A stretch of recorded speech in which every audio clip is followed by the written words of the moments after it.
বন্ধুরা, আজকে আমরা হাজির হয়েছি করোনা ভাইরাসের কিছু সুখবর নিয়ে। যেভাবে ভারত বাংলাদেশে করোনার দাপট বাড়ছে তা দেখে মনে হচ্ছে যেন আমরা খুব শীঘ্রই আমেরিকা ব্রাজিলকে ছাপিয়ে যেতে চলেছি। ভারতে আক্রান্তের সংখ্যা 5 লাখ ছাড়িয়ে গেলেও মৃতের সংখ্যা অনেকটাই কম রয়েছে পাশ্চাত্যের দেশগুলির তুলনায়। এই স্টেজে আমেরিকার মতন দেশে প্রতিদিন মৃতের সংখ্যা হাজারের মতন ছিল। করোনা যত দিনকে দিন বেড়ে চলেছে তা নিয়ে অনেক গবেষণাও সামনে আসছে। একজন নোবেল বিজয়ী বিজ্ঞানী ওনার গবেষণায় প্রকাশ করছেন শ্বাস নেওয়ার পদ্ধতিকে চেঞ্জ করলে করোনা থেকে অনেকটাই বাঁচা যেতে পারে। এর সাথে আপনারা এও জানতে পারবেন নতুন কোন দেশ ভ্যাকসিন বানানোর দাবি করেছে। এছাড়া ভারতের 5টি রাজ্যে পাঠানো হয়েছে রেমডেসিভিরের জেনেরিক ভার্জন। দেশে করোনার প্রকোপ বেড়েই চলেছে। এতে সর্বাধিক প্রভাবিত 5টি রাজ্যে করোনাতে কার্যকর ওষুধ পাঠানো হয়েছে। আসলে হায়দ্রাবাদের ফার্মাহেট্রো রেমডেসিভিরের জেনেরিক ভার্জন তৈরি করেছে, যার নাম রাখা হয়েছে কোভি-4। ওই কোম্পানি 20,000-এর প্রথম ক্ষেপ দিল্লি, মহারাষ্ট্র, গুজরাট আর তামিলনাড়ুর মতন রাজ্যতে পাঠায়, যেগুলো করোনায় খুব খারাপভাবে ক্ষতিগ্রস্ত হয়েছে। তেলেঙ্গানার রাজধানী হায়দ্রাবাদ, যেখানে ওই কোম্পানি রয়েছে, ওখানেও এই ওষুধের প্রথম ক্ষেপ ব্যবহার করা হবে। কোম্পানি মনে করছে কোভি-4-এর 100 মিলিগ্রামের ভাইরাল 5,400 টাকায় মিলবে। কোম্পানি পরবর্তী 3-4 সপ্তাহে 1 লাখ ভাইরাল তৈরির টার্গেট নিয়েছে। এই ইনজেকশন হায়দ্রাবাদে কোম্পানির ফর্মুলেশন ফ্যাসিলিটিতে তৈরি হচ্ছে। ওষুধের অ্যাক্টিভ ফার্মাসিউটিক্যাল ইনগ্রেডিয়েন্ট বিশাখাপত্তনমের ইউনিটে প্রস্তুত করা হচ্ছে। এখন এই ওষুধ কেবল হাসপাতাল ও সরকারের মাধ্যমে পাওয়া যাচ্ছে। মেডিকেল স্টোরে এখনও এগুলো উপলব্ধ নেই। এছাড়া ফেভিফ্লু নামের একটি ওষুধ করোনাকে দমন করতে খুব ব্যবহৃত হচ্ছে শোনা যাচ্ছে।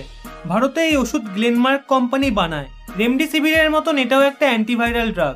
অপরদিকে করোনা ভ্যাকসিনের দাবি করল দক্ষিণ আফ্রিকা। এই সময়ে সব দেশ করোনা থেকে বাঁচার উপায় খুঁজছে।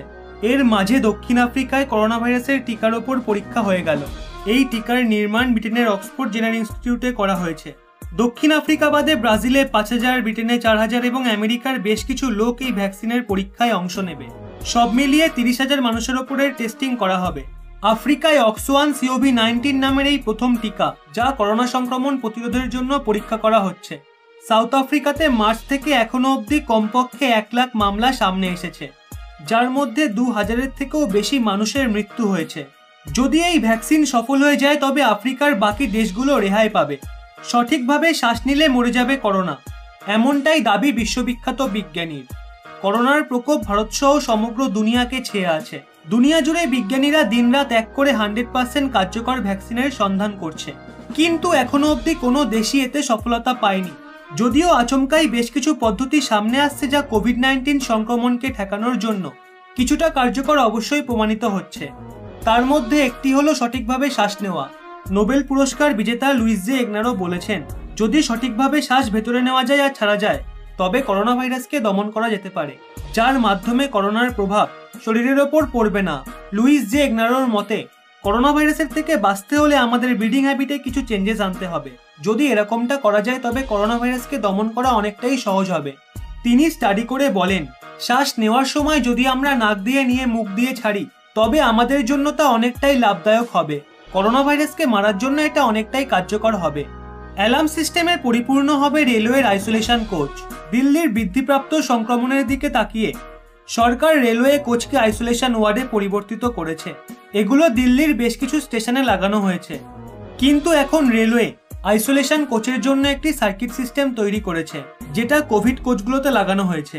কোচের অন্য কোনায় লাইট এবং সাউন্ড সিস্টেমের একটি ডিসপ্লে বোর্ড লাগানো হয়েছে, যাতে ডাক্তার এবং চিকিৎসা কর্মীরা রোগীদের প্রয়োজন বুঝতে পারে। উত্তর রেলওয়ের মুখ্য জনসম্পর্কের আধিকারিক দীপক কুমার বলেন, উত্তর মধ্য রেলওয়ের মহাপ্রবন্ধক রাজীব চৌধুরী রেলের কামরায় অ্যালার্ম প্রণালী লাগানোর কথা বলেন। জরুরি সময়ে যখন রোগী অ্যালার্মের সুইচে চাপ দেবে তখনই কামরার বাইরে লাগানো লাল লাইট সশব্দে দপদপ করবে, আর ডাক্তার ও চিকিৎসা কর্মীরা তৎক্ষণাৎ সেই কামরায় ছুটে আসবে। তো এই ছিল আমাদের আজকের ভিডিওটি ভালো লাগলে অবশ্যই একটি লাইক করে সবাইকে শেয়ার করে দিন, এবং এই ব্যাপারে আপনার মূল্যবান মতামত অবশ্যই কমেন্ট বক্সে জানান। আর আপনাদের কাছে একটা বিশেষ অনুরোধ, অনেকেই চ্যানেলের ভিডিওগুলো দেখছেন কিন্তু চ্যানেলটা সাবস্ক্রাইব করছেন না, তারা প্লিজ চ্যানেলটি সাবস্ক্রাইব করে পাশের বেল আইকনটি অল নোটিফিকেশন করে রাখুন। তাহলে এই চ্যানেলে ভিডিও আপলোড হলে তার নোটিফিকেশন সবার আগে পৌঁছে যাবে আপনার ফোনে। আর একটা বিশেষ ঘোষণা, আপনাদের এই ভালোবাসায় এই চ্যানেল 2.5 লাখ সদস্যের পরিবার হতে পেরেছে, তাই আপনাদের আরও ভালোবাসা পাওয়ার জন্য এই দ্বিতীয় অধ্যায় শুরু হতে চলেছে। আশা করি সেখানেও আপনারা একই রকম ভালোবাসা দেবেন। অনেক ইন্টারেস্টিং ভিডিও আসতে চলেছে সেখানে। ডেসক্রিপশনে আপনাদের নতুন চ্যানেলের লিংক দেওয়া আছে। তো আর দেরি কিসের, এখনই যান আর আপনাদের নতুন চ্যানেলের নামটা দেখে আসুন। আর চ্যানেলটিকেও সাবস্ক্রাইব করে পাশের বেল আইকনটি অল নোটিফিকেশন করে আসুন।